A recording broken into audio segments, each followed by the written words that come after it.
The Great Depression. The Great Depression of the 1930s was one of the hardest times in American history. Before we begin, I would love for you to hit that subscribe button down below. Tap that notification bell beside it so you'll be notified of all new videos. And if you like this video, be sure and give it a thumbs up. Before it happened, there was a lot of similar events that was happening just like it is right now. The banks were near collapse. Employment levels was down. That sounds a lot like what's going on. How many banks over the last few years have you seen close or merge together and become one bank? There's a whole lot less options to choose for banks than there was. I know the jobs are not around like they used to be, so we have very high unemployment rates. Also, President Roosevelt was working on preventing house foreclosures, stabilizing the economy. How much of that this last year and almost a year and a half have you heard that we have got to send out stimulus checks? We've got to write bills and pass laws and do this and do that to help prevent foreclosures. We've got to stabilize the economy.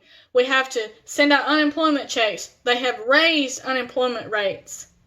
Now they are cutting back on what they're giving you for unemployment.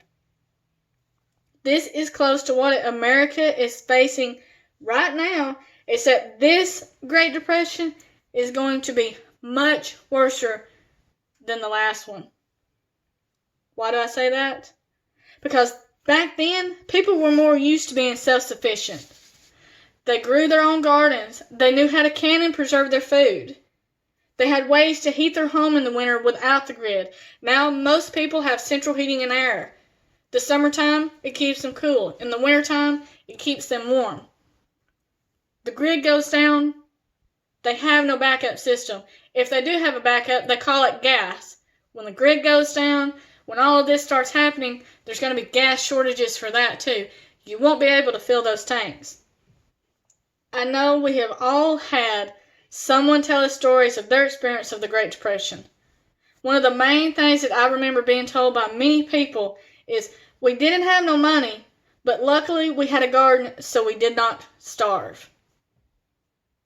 That is one thing that America does not have like it had in the 1930s.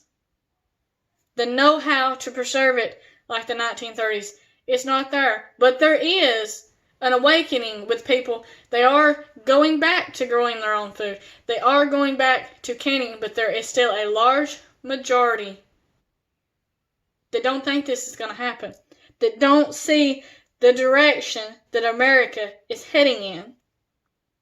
That's why right now food is so important to stock up on. With the weather, it's making food shortages. There's droughts everywhere. There's farmers being paid to cut their crops under and not grow that food. What is that going to make? That is going to make a food shortage. We have to have farmers to grow food, to produce our food. If we cut those crops and under, naturally, by the end of this summer, there's going to be a food shortage because it wasn't grown. It wasn't produced. America is less prepared for this now than during that period. Another thing that happened, March 4th, 1933, the banks closed their doors.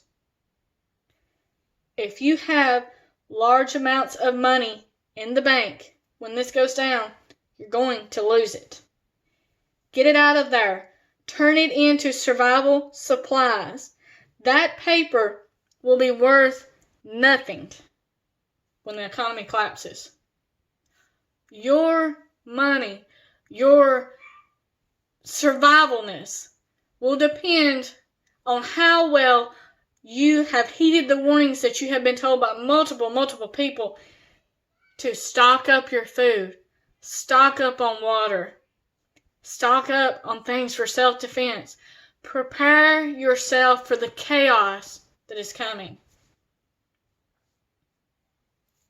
We all know that it's going to happen.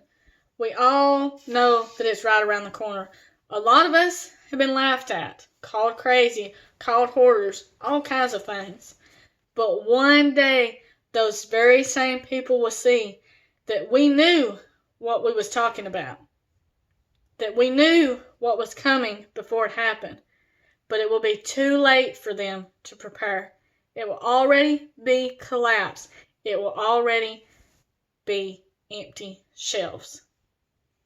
Get your finances in order.